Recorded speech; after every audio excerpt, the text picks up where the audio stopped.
Directions, not what you thought. The days are numbered, but the sleeping light. Ooh, do you think I know the places you run at night when you're alone?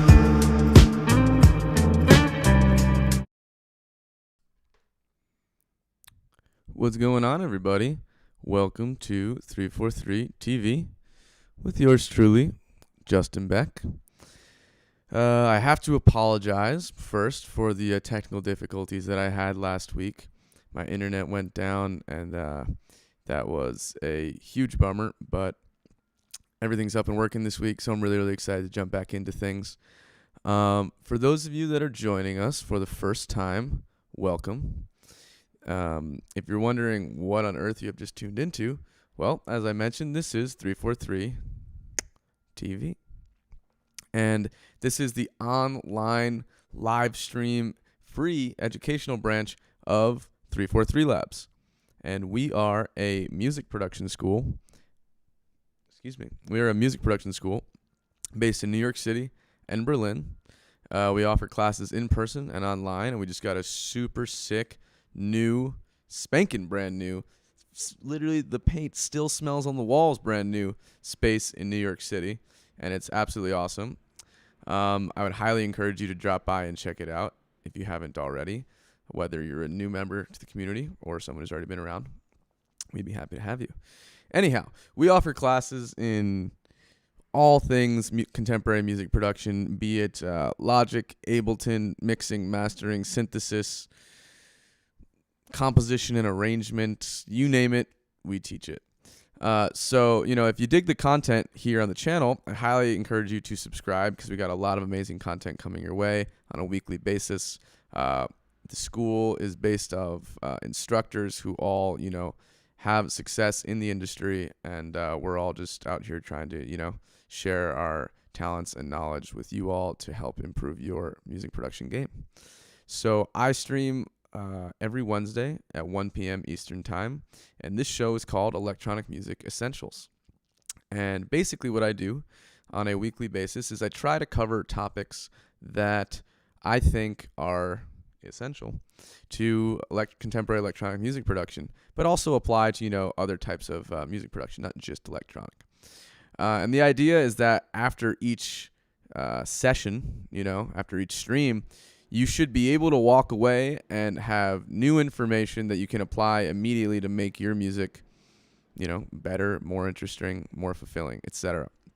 So last week I was discussing compressor plugins, and I was comparing which ones I like to use and why I like them. And since that stream went down, I think I'll probably redo that at some point in the future, but we're going to keep moving along today. And I'm going to be discussing some of my favorite reverb plugins and how I use them. Now, I have come up with, I think, a more dynamic way to teach the reverb stuff. And as opposed to just pulling up random samples and BS, and like throwing the reverb on, being like, ooh, look what happens when I turn this knob. What I'm actually going to do is I'm going to literally show you a remix that I'm working on that I just got asked to do. And I'm just going to show you, I'm taking a very spatial approach to it. So I'm just going to show you literally how I'm going to use reverb in this remix to build it up. And I think that way you can also see, my production process and creative process while simultaneously being able to learn about these fantastic reverb plugins. So strap in because we're going to have some fun. And let me just go ahead and check on who is here in the chat. Pull that right up.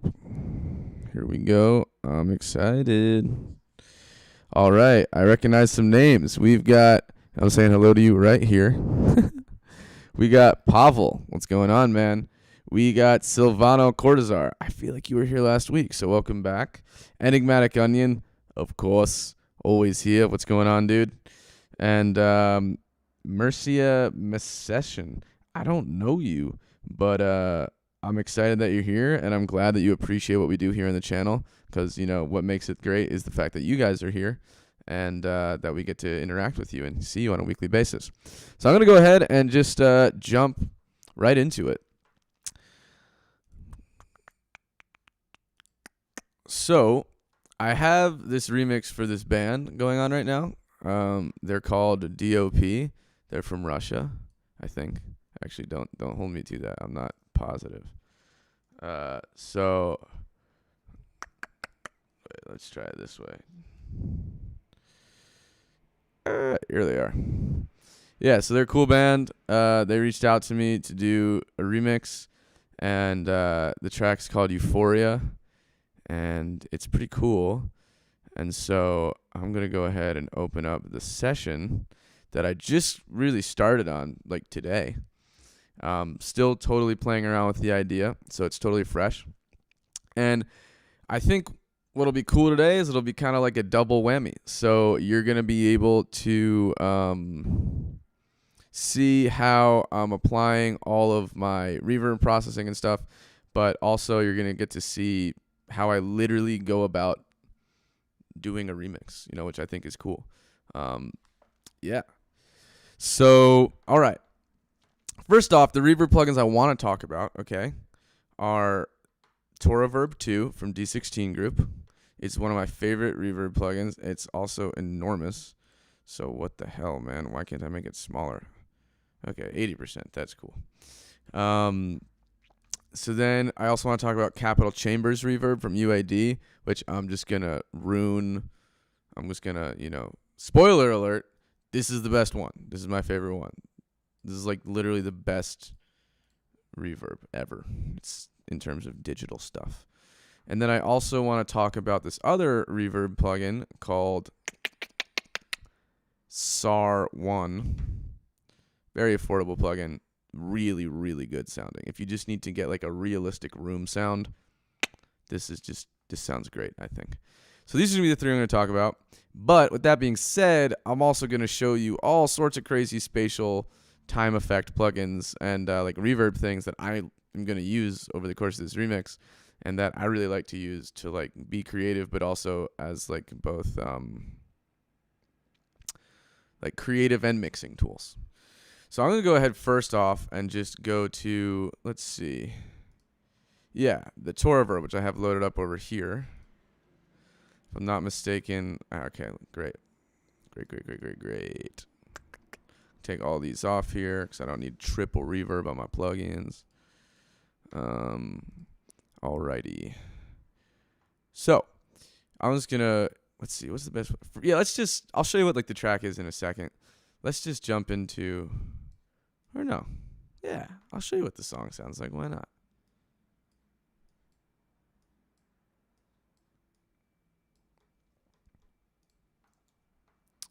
All right. Okay, so this is the track, the original. Kind of a cool, upbeat, post-punky kind of beat. It gets electronic.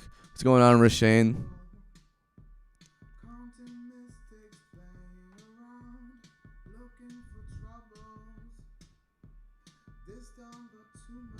Yeah, I love D16, dude. They're amazing.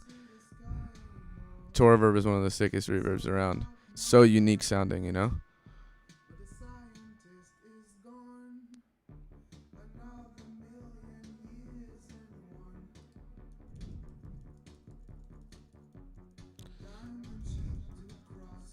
How'd you get the idea? I'll skip ahead a little bit so you can hear it.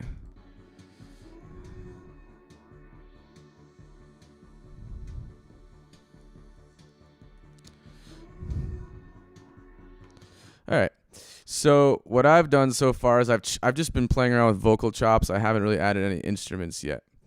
So you're not hearing the track? Let's see. Okay.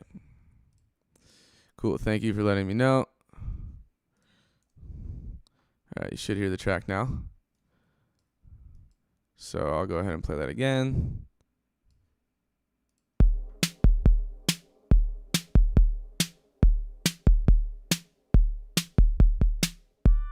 waiting for the green sign. As usual, Alright, so this should be working now. mistakes, playing around, looking for troubles. This town got too much light, we don't see the sky anymore. It's all about numbers, but the scientist Yeah, sorry is about that, gone. guys. Another million years in one Fantastic. dimension to cross. Release the pressure.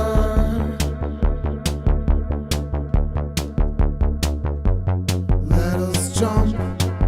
Yeah, the vocal's cool. I'm having fun working with it so far. The vision is too high. So I'll skip ahead a little so you can hear stuff. So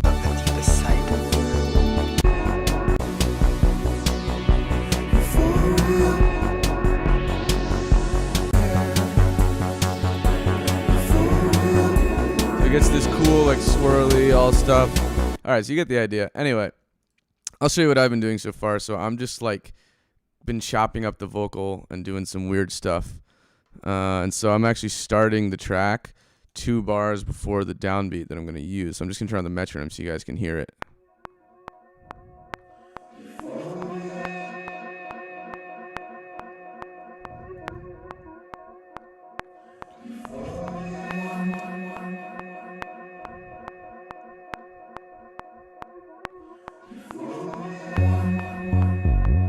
So that's my Moog that I have coming in.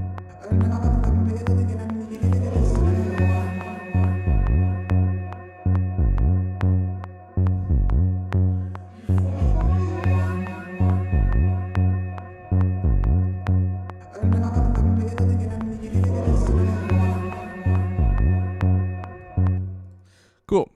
So that's like what I have so far. So first, before I go on and produce anymore, I'm going to show you how I've been using the reverb so far, and then and how it's been like, you know, inspiring me, and also just like what makes a good reverb plugin. You know, like that's something that I want to talk about, because reverb is like one of the most important things in music production. You know, some people think that like, move a little closer. Some people think that like, you know, reverb is, if you're not using it like a lot, then you shouldn't use it at all, right? It's not what it is. In fact, reverb's like best applications a lot of the time when you use it to the point that you barely hear it. You kind of feel it. It's like an old cliche that engineers use. So let's start with just on here, right? So I'll show you the completely dry, the totally dry sample so you can just get a sense of what I'm working from. Euphoria. So it's that. So I threw on this flanger to make things super spooky. Euphoria. Euphoria. Euphoria.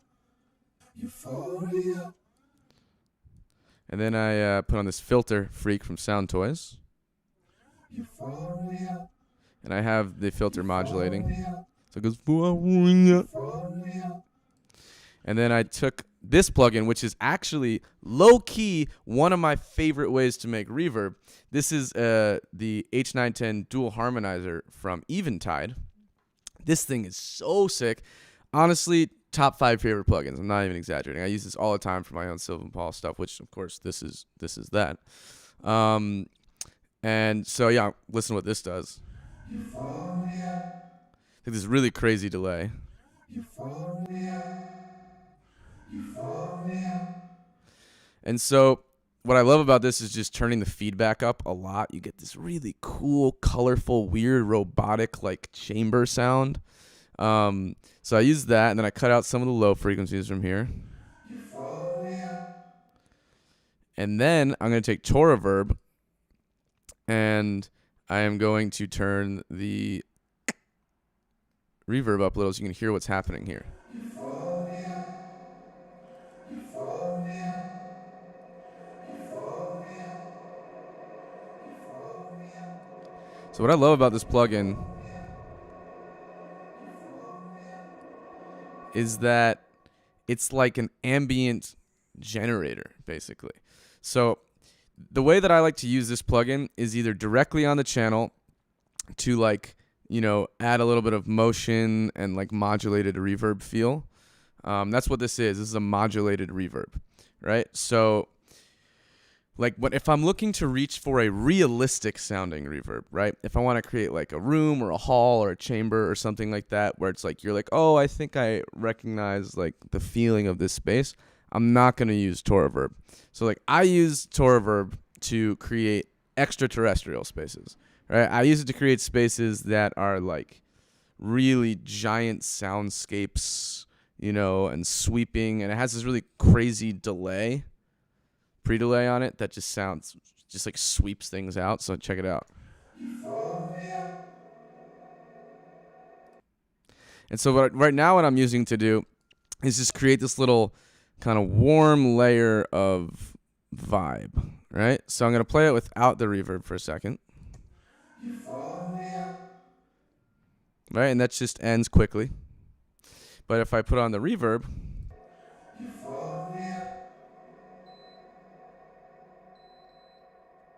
right, we have this little tail.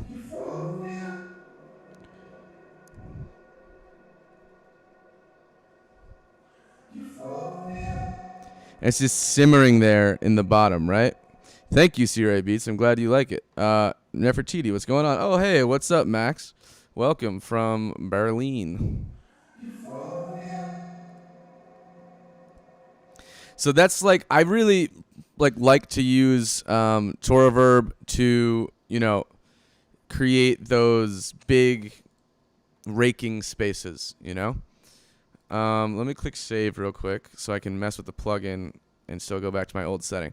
So it's kind of a weird setup, but one of the things I love about it is it has this mid-side mode for early and late reflections, right? And so basically the way I have it set up is I have the early reflections, meaning like the first part of the reverb, like right when you speak, kind of immediately, like the first kind of what you might call wave of verb, right? I have that happening out wide, but then I have the late reverb happening down the middle. And so you can adjust that here, which is really cool. So that's a great way to make this like really active stereo field. So that's one of my favorite things about this plugin. Now, the way that you dial in reverb time on this plugin is like super bizarre because there's not actually like a time that you can move. I mean, you can like do this, but you can't actually adjust it, right? It just shows you how much time is happening. And so the way that you actually adjust time is that you take this early knob and you shift it, just large or small, right? And then you click over here to the late window and you do the exact same thing. And you can also adjust the feedback here, right? And so the more feedback you have, the more reverb you have. So it's actually not that crazy, but it's very cool. And then you also have this modulation effect, right? For how much it's actually going to move.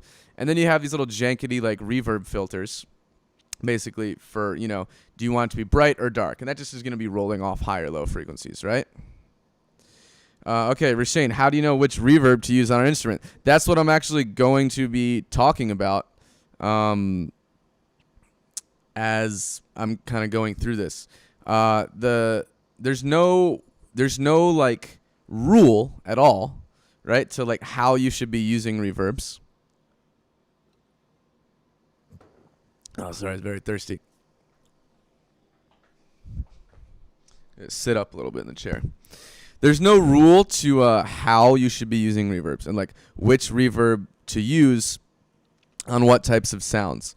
The way that I think about reverb is I just think like, what type of space am I trying to create?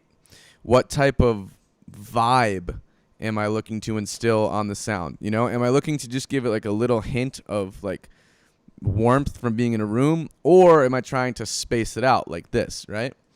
So always the first question is like, do I want a realistic reverb or do I want a like really, I don't know, creative, spacey, weird reverb? I usually tend towards either a really small room or a huge room. I don't do like medium-sized reverbs, really. I don't know. I'm very polar.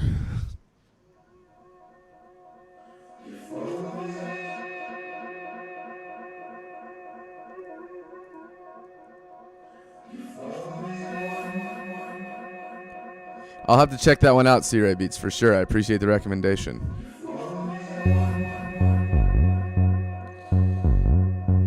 Another million years in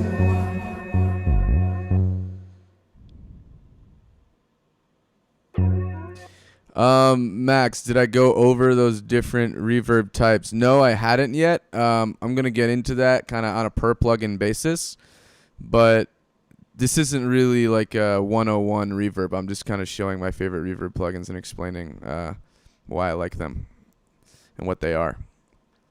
So next one I'm going to go through is Capital Reverb, right? And so just to refresh, right, that last reverb this is just a modulated reverb. So this is just going to give you a very non-transparent sound, right? And it's going to give you a huge sound. Like getting a small, short delay time with reverb is not really what I use it for. It's not what it's optimized for. That's the other thing, right? Is you kind of want to choose, like, understand what each reverb plugin is like designed to do. So for instance, what I did was here on this vocal here. Another million years and one. That's just totally dry, right? First thing I did was throw on this Filter Freak plugin. Another million years and one. I wanted to give it this really cool LFO modulation. Right, I just did that with a square wave at 16th notes. Love this plugin. Highly recommend checking it out. And then I just filtered out some of the top stuff and bottom stuff. Another million years and one. And what I did was I threw on one of my favorite reverbs called the Capital Chambers Reverb from Universal Audio. Another million years and one. Now, the thing that I love about this reverb is it's always going to give you a bit of like a long delay time. You know, it's not crazy like the Reverb, but to me, it sounds like the most realistic of all the reverb plugins that I'm going to show you today. This one sounds the most realistic. Now, what makes reverb realistic?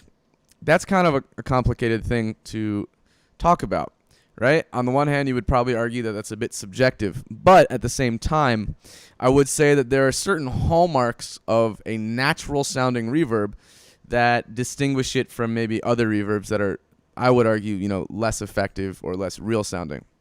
And basically, I want you to try to imagine yourself, you know, in a large space where there is a lot of reverb, right? One of the most kind of important dimensions of what makes a reverb sound realistic or really separates one reverb sound from another is what I'll describe as the wetness of the sound. Now, I don't mean wetness in terms of dry wet. What I actually mean is that, like, when there is natural reverb on something, and again, imagine yourself in maybe a large gym or, you know, a pool, like an indoor pool, or, you know, a huge like opera house or a church, anywhere that you've been, you know, that you've experienced natural reverb. And there is this kind of murky, watery quality to it, I would describe. So that's why I'm describing it as wet, right? And it's something where the high frequencies, right, even though they can be sharp, it's really more about the low mids, what's going on in the low mids. That's what's going to make reverb sound hyper realistic. And it's this kind of the reverb is just going to have this shiny quality, right? That's the only way I could describe it.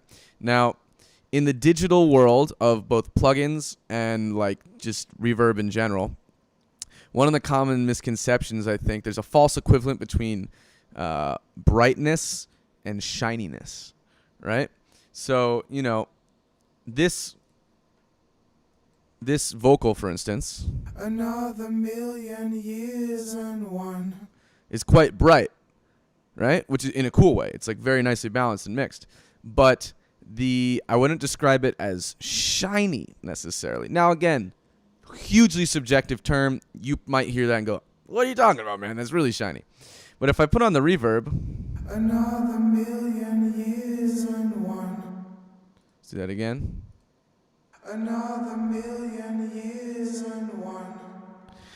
I personally get like a very what's that called? where I see audio. So for me, someone in the chat, what's that called when your senses cross over? Synesthesia, right? I have a very synesthetic response to sound. So I really see the sound when I hear it.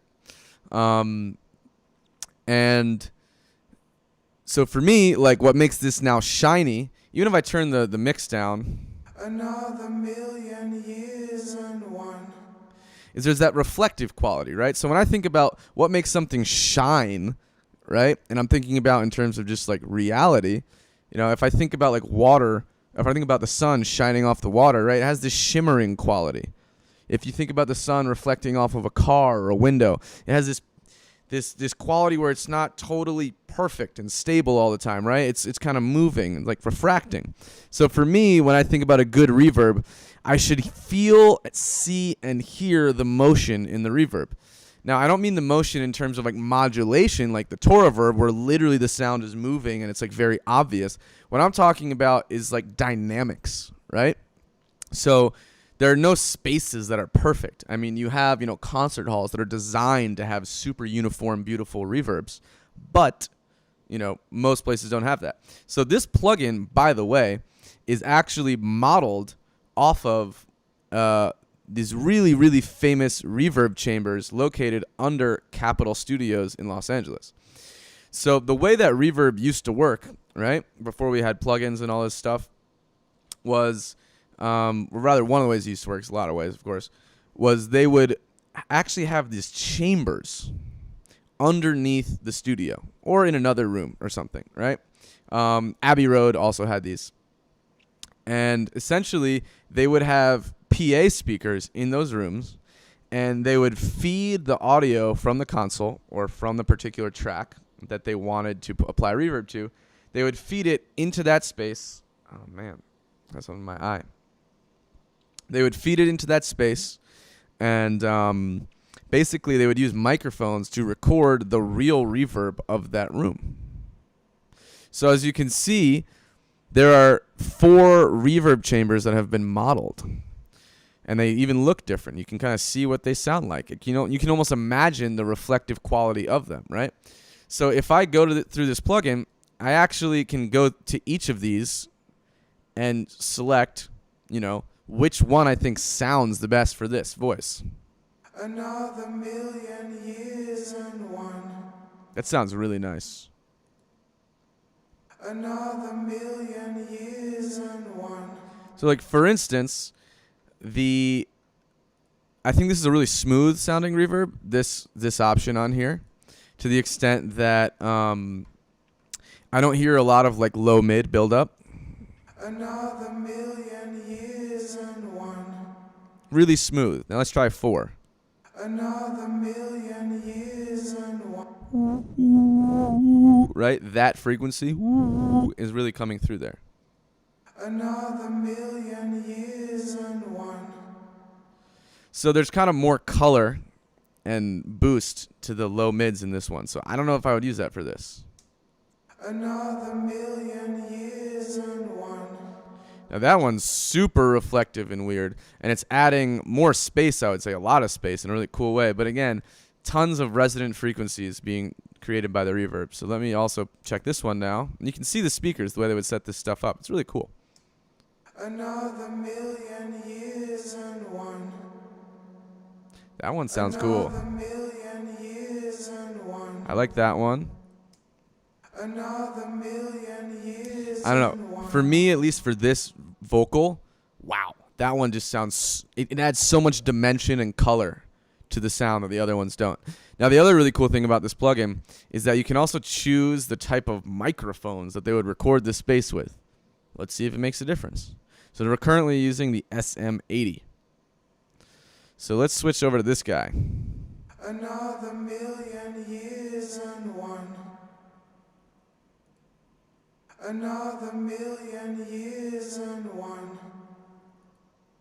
Another million years and one. Another million years and one. So this is interesting, right? Basically, each of these two, which I believe are condenser microphones, I could be wrong. But this looks like it's maybe a ribbon mic, and then this is probably some kind of old school AKG. And so I think this one is brighter. It's catching more high frequencies, but also less reverb. Another million years and one. Whereas here, Another million years and one. the kind of those high frequencies that hiss and kiss across the reverb, through the reverb, are still there, but also the warmth is there. Another million years and one. So that's like a really smooth representation, but I don't want that. I like this one. I'm digging this. So the other weird thing you can do is you can move the microphones closer or further to the speakers, which is so nerdy, but let's see if that makes a difference. Another million years and one. Another million years and one. Yeah, it really does, actually. Another million years and one. That's actually really trippy. It makes it seem like the vocal's getting closer to us because we're moving the microphones closer. Another million years and one. Another million years and one. So it's a really creative way to be able to tune the reverb, so to speak. So I like that right about there. Just scoot it a little bit forward, right? Now let me turn back on this filter effect that I had.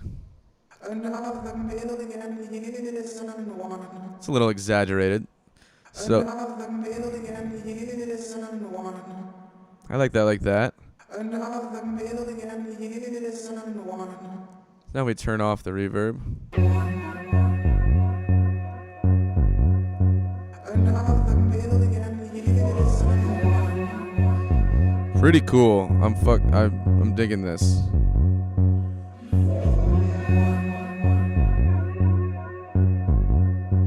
Another million years and one. Very cool. So I dig that. Now, one really cool way to make your music more colorful. And by the way, I want to actually pause on that word, the word colorful. Reverb is like the most important thing that makes your music sound real. Let's say that again. Reverb is the most important thing that makes your music sound real. It's not your EQing. It's not your compressing. It's none of that. It's actually the quality of the audio. What I mean by quality is I don't mean quality in terms of good and bad. I mean quality in terms of like what are the qualities of the sound, you know? And reverb is like a main quality, and specifically like room tone. Now, if you look at someone like Billie Eilish, right? One of the coolest things about those tracks is that there's like no reverb at all, right? It's like all really dry and in your face. It comes from this hyper digital realm of like perfectness, so to speak, right? It's kind of a vacuum. But her voice, right? They record it in like Phineas's bedroom or whatever, or in Billie Eilish's bedroom, which I'm not disparaging that at all. I think it's super cool. And the thing is that bedroom, right, has a sound to it. What that means is it's not that you hear the bedroom in the recordings, not at all, right? It sounds like her voice is right there in your face. But, because you're using a microphone, what the microphone records is not only what's coming into it from my mouth, right, or from the singer's mouth, or from the source, you know, but it's actually the way that it propagates through the room. And that little bit of a tail, that little teeny bit of aura and essence that is created by a room gives a sound its realistic dimensions, right? So what's really cool about those songs is that her vocal sounds hyper real, even though it's processed a lot, right? It still sounds real, but the rest of the music sounds so dry. And there's this really stark, interesting contrast between that, you know? If you go back across to like, you know, all the music recorded up until the start of the 80s, really, the main quality that made all that music kind of sound similar to an extent was the fact that they would just record in one room, you know? Like the Doors record, L.A. Woman, was basically, as far as I'm aware, was like recorded almost in like in a basement that was repurposed into a studio, and there was no like proper isolation. They would just put up baffling in between each of the sounds, right? And so, you know, there was less reverb involved in older music production because part of the reason was that there was a natural reverb that just glued everything together, you know? And it really isn't until you start looking at like, you know, surf rock, where you start, and you know, some Beach Boys stuff, where you start really hearing that like super exaggerated spring reverb on stuff. And then of course, by the time the 80s roll around, right, reverb is like this really, really, that's what the 80s were in my mind. It was just a giant reverb experiment. And so, you know, now we're living in a time where if you look at electronic music, right, and like some of the really popular stuff in the underground at least, you know, you see like Life and Death and Afterlife, right, those labels, Compact, all that stuff usually has these really nice ethereal spaces, right? So reverb has come to be something more than just a natural essence. It's also to build this really like, you know, unique landscape. Now, the reason I was saying any of this is actually just because one of the coolest ways to build a unique tone and a unique world and landscape is that you can combine different reverbs, right? So you can start kind of stitching together your own space, and you can EQ out different parts of each reverb, right, to create this kind of unique new space and feeling. So for instance, I'm going to go on to this sound. And that's a really good point, C-Ray Beats, by the way. We're going back to the Billie Eilish thing, is like, yeah, one of the reasons also that it's that it all functions so well is because she sings so quietly, so there isn't a lot of room sound. The lower the amplitude, right, the less vibrations you're going to get in the room, which is like a reason why you really shouldn't be turning your speakers super loud at home when you're trying to mix, because you're going to just hear the room. You're not going to hear your speakers. Anyway.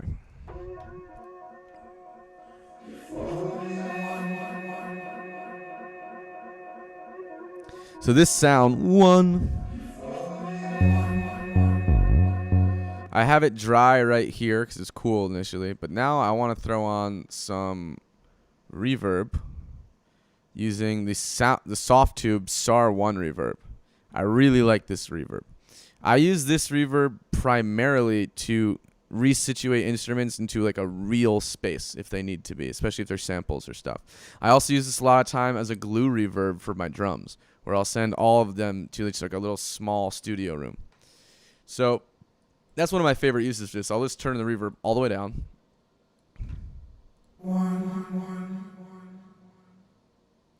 Let's turn these off. So that's without any reverb. And with the reverb. It's interesting, right? I really like that sound. It's very, and we put on the dark mode. It's a really interesting sound 'cause it's very wet, right? Which is that sound that I was talking about, where it sounds like a real reverb. It's really tight though. And what I also love about this is that it makes the sound wider. So that's one of my number one favorite things to do with this plugin is if I want to make something wide, I'll send it to this reverb, and I'll have this reverb, you know, be functioning at wide, and it'll kind of push it out. So it's pretty cool. Now the dry wet knob on this is it's a very simple reverb, right? You just have your pre-delay, your room style, which is then going to determine the reverb amount, right? And then you just have an EQ, basically, a soft EQ on the room. Bright obviously makes it more high frequencies. Neutral is supposed to be balanced, and then dark, which I tend to gravitate towards, has less high frequencies. I tend to cut a lot of high frequencies from reverb in digital plugins. I just don't find there are many digital plugins that give me a satisfying, natural kind of ambience on the top. There are some, and I'll pull them up in a second. So what I actually am looking to do here.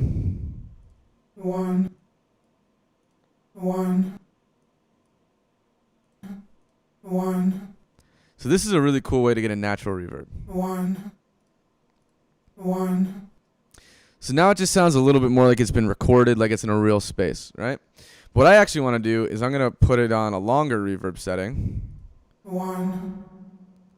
Ooh, I like that. It gets very woo. I want to get a little bit more. So let's try neutral.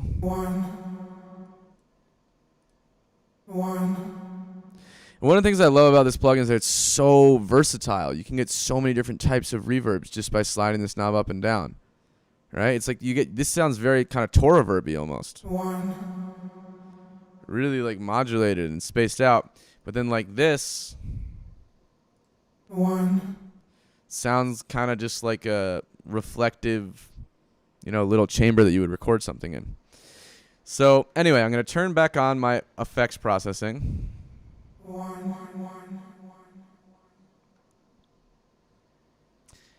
I'm going to turn on the reverb now.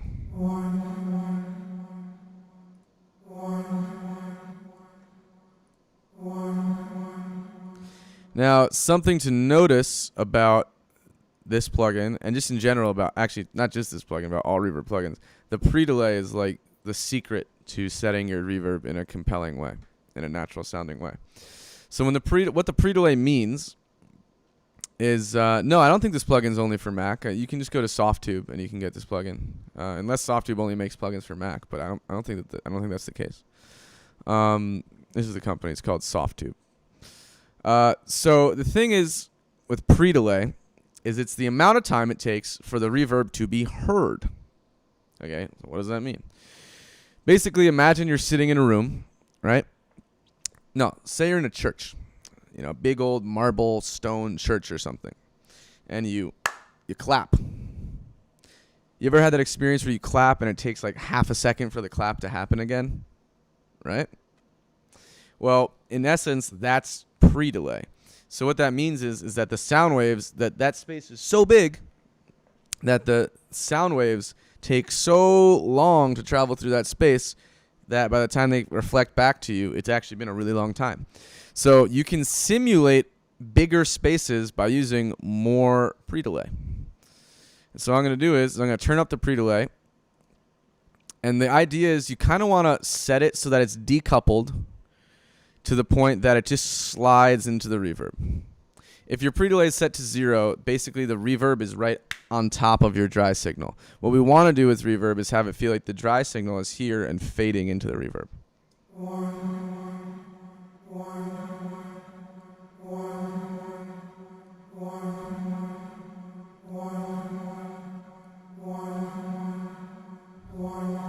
I like that.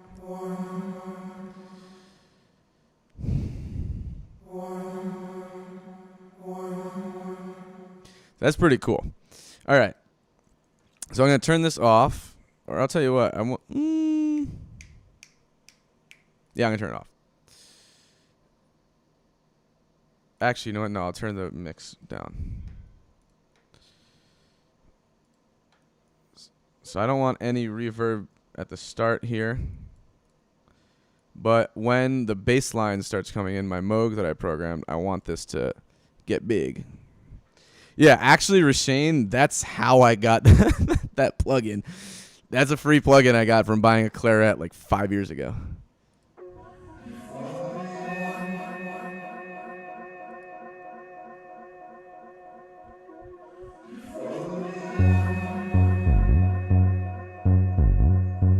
Another million years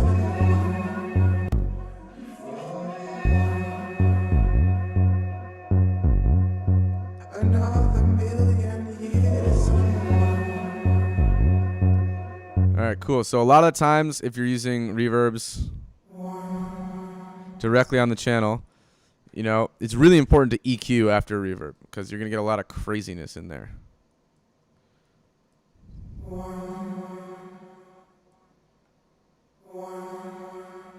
Cool. So I'm going to get all that woo.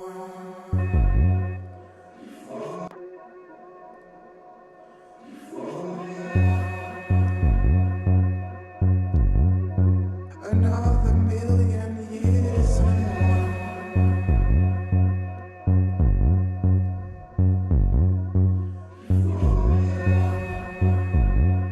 That sounds cool.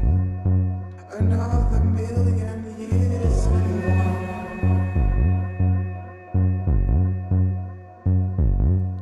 So for the intro here,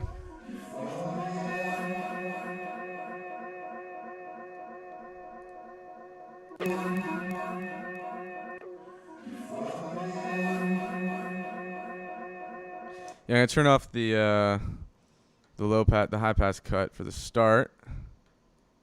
Then I'll put it on here because I don't actually literally need it there. So I want the sound to sound as full as possible.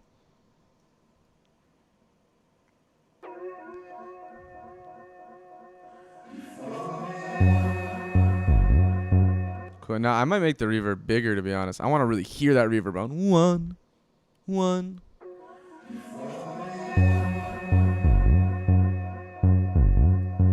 Another million years and Hey, DJ Lovehouse, don't be mean, man. People make music on Windows too.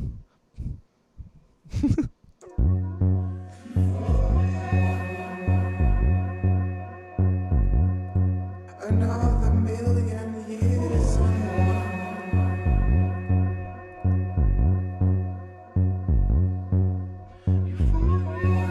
waiting for the green sign Yeah. as usual. All right, so now I'm going to show you how to actually put.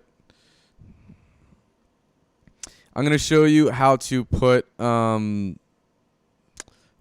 on a vocal, like an actual lead vocal. So this is the lead vocal of this track, right?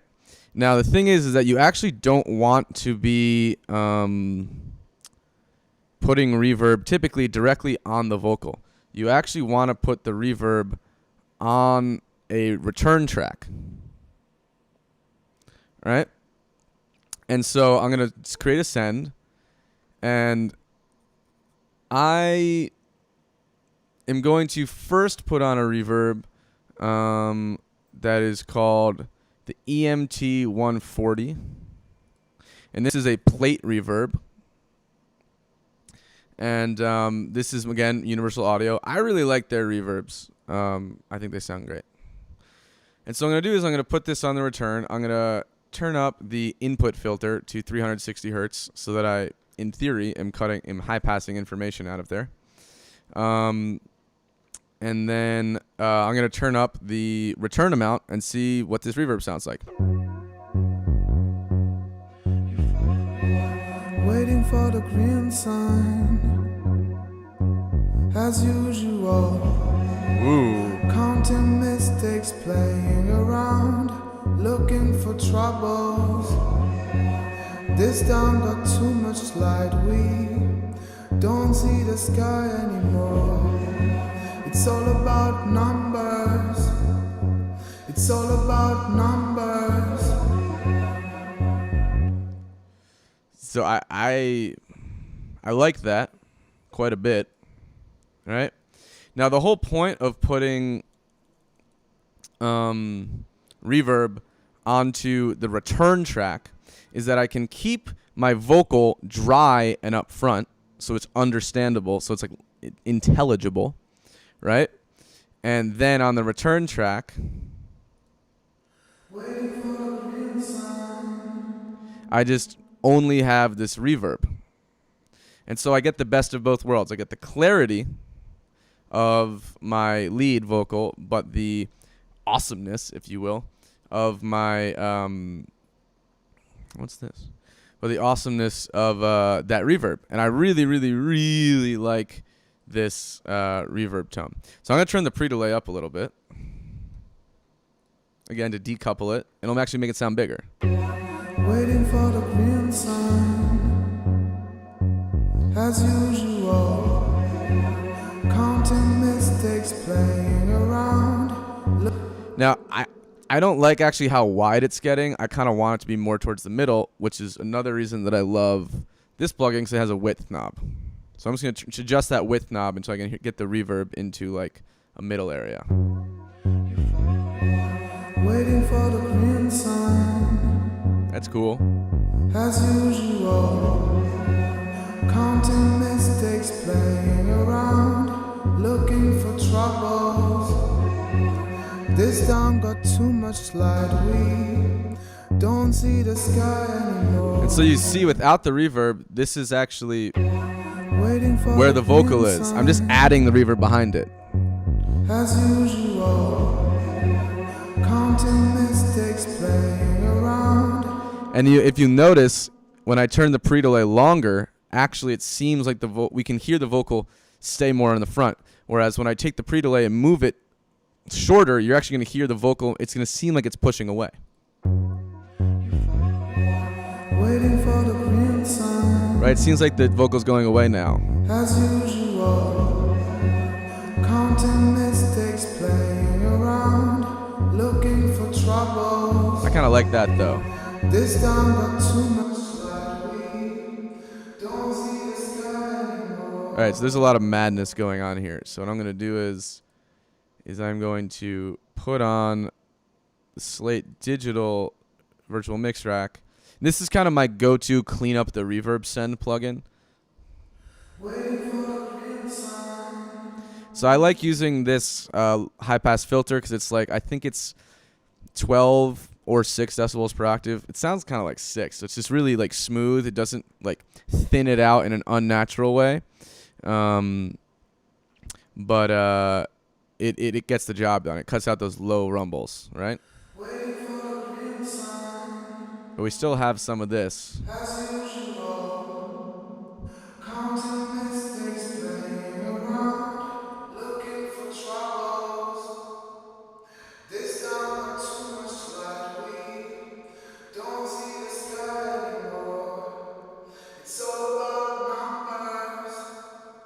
It's all about numbers. So I want to make that reverb pretty clean sounding, right? And then I'm going to roll off some of the brightness from it. Waiting for the green sign. As usual, counting mistakes, playing around, looking for troubles. This time got too much light, we don't see the sky anymore. It's all about numbers. It's all about numbers. That's cool. So one other thing to be aware of with reverb, right, is that like sibilants, and then like plosives, and t and k, right? Those type of sounds are going to be really exaggerated by the reverb. So there's 2 ways you can deal with that. The way that I'm going to deal with it, you can put a de-esser directly on the vocal. I'm actually just going to set a multi-band compressor right here. I'm going to solo it.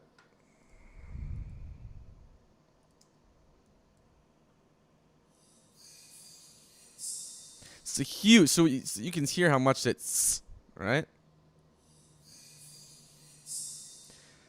So I'll set my threshold here. I'm going to put my ratio 100 to 1. I want to use it as like a brick wall limiter. My attack super fast, and I make my release very long.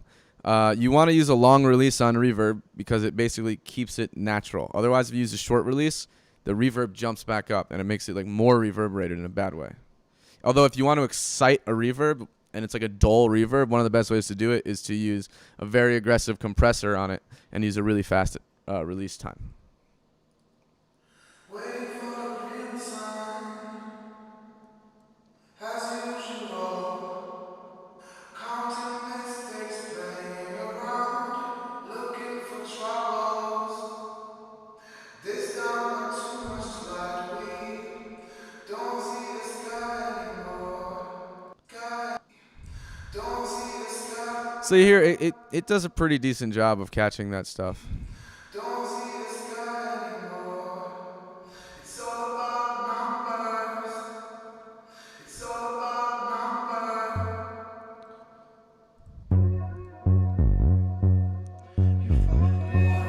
Waiting for the green sign. As usual, counting mistakes, playing around, looking for troubles. This time got too much light, we don't see the sky anymore. It's all about numbers. It's all about numbers. So now I would probably, totally unrelated to reverb, I just want to like throw in a snare or a clap, right? So, I mean, I typically am going to record that from a drum machine or create it from something. They have a snare lying around in the mix.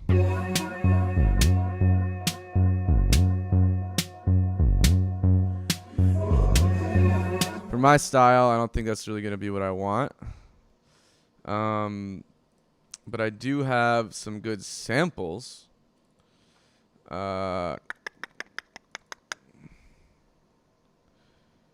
Really nice Roland 909 samples. And let me see.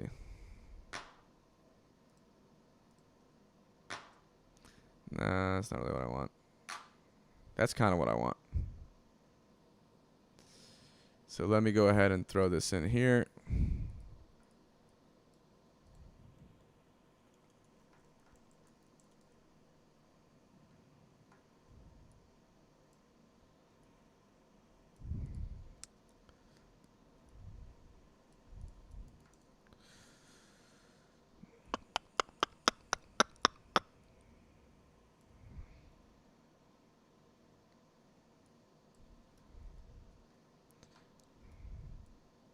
Just making a little mini loop for myself. I don't even know that I would keep this clap, but I just know that I want this here, like something like this here. Numbers, it's all about numbers.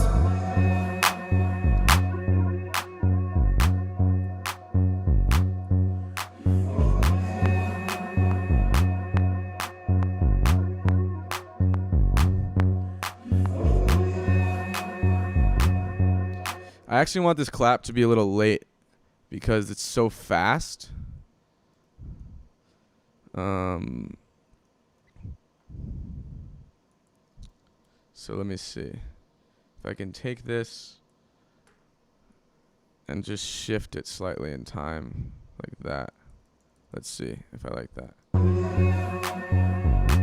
Yeah, that feels a little bit more natural, like we're landing, we're waiting. I like claps where you wait to land on it as opposed to when they rush. That's just my personal taste. Don't see the sky anymore. It's all about numbers.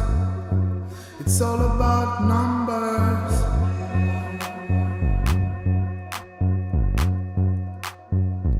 So maybe at this part, the Moog, the bass line, which I have not recorded yet, I would shift down an octave. Numbers. It's all about numbers. Woo!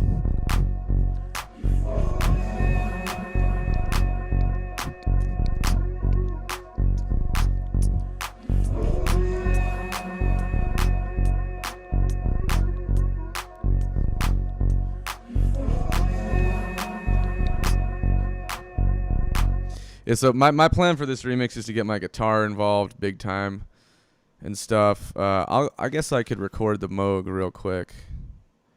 And so I'll also just show you how I go about working with analog stuff. I don't know how this sound is going to fit into here. So I'm just going to record an audio pass of me basically like live automating it. And then I basically will just go through there and figure out which parts I want to use. So I'm actually going to turn my camera so you guys can see what I'm doing.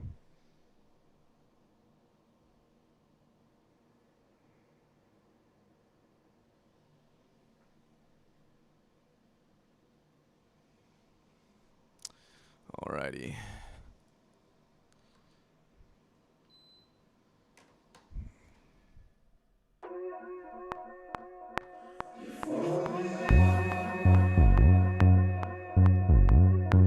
Another million years.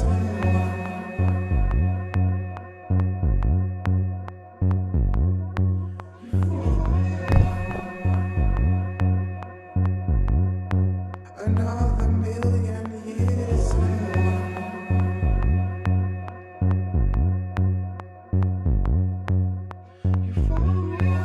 Waiting for the green sign.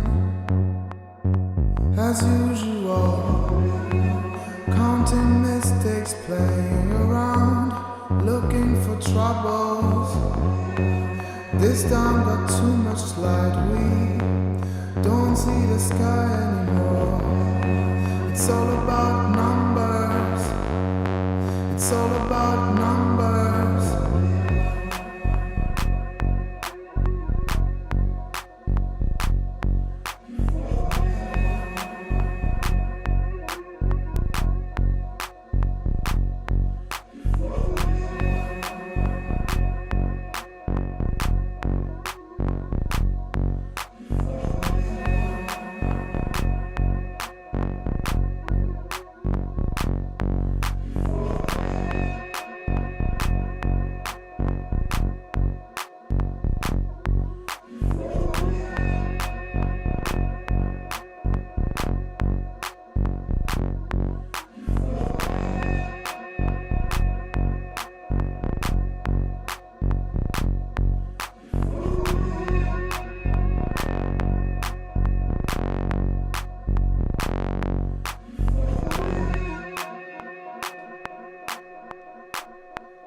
Welcome back.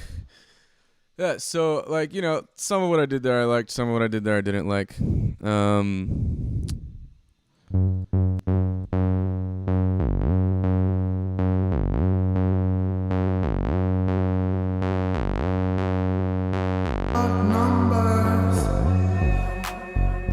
I didn't necessarily like how it opened when I opened it.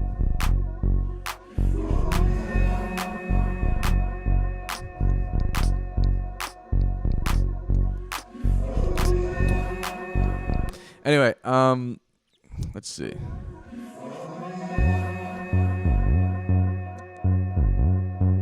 Another million years.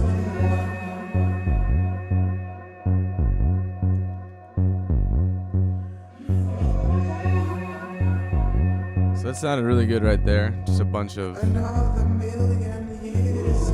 nice 16 bars of just clean, fully normal sound. And then it kind of builds here. Waiting for the green sign. As usual. Counting mistakes, playing around. Looking for troubles. This time got too much light. We don't see the sky anymore. It's all about numbers. See what happens if we throw in the kick. Numbers.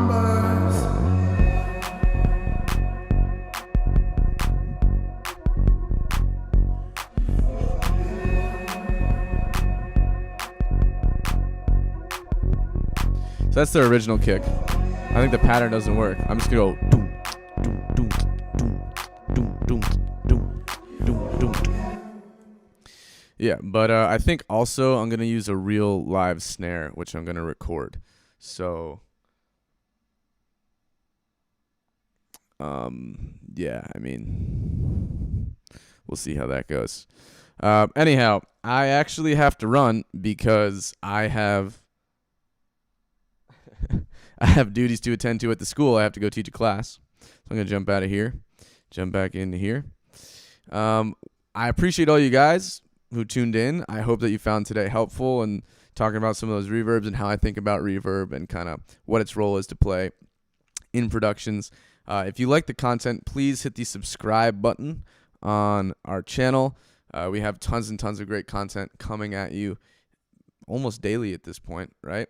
And we have tutorial videos up there. You can access past streams and stuff, which is really cool.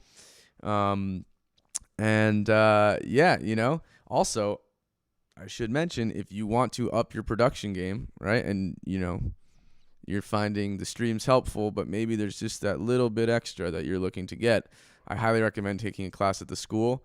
Again, we have, you know, a school in New York City and in Berlin, but we also offer classes online. So I hope to maybe see some of you at some point in a class. Anyway, I got to jump, and thanks for being here. Keep tuning in. Tomorrow we got Icarus Moth streaming, and I believe he's talking about how to make festival traps, so that'll be cool. And yeah, have a good day, good week. I'll catch you next Wednesday. Peace.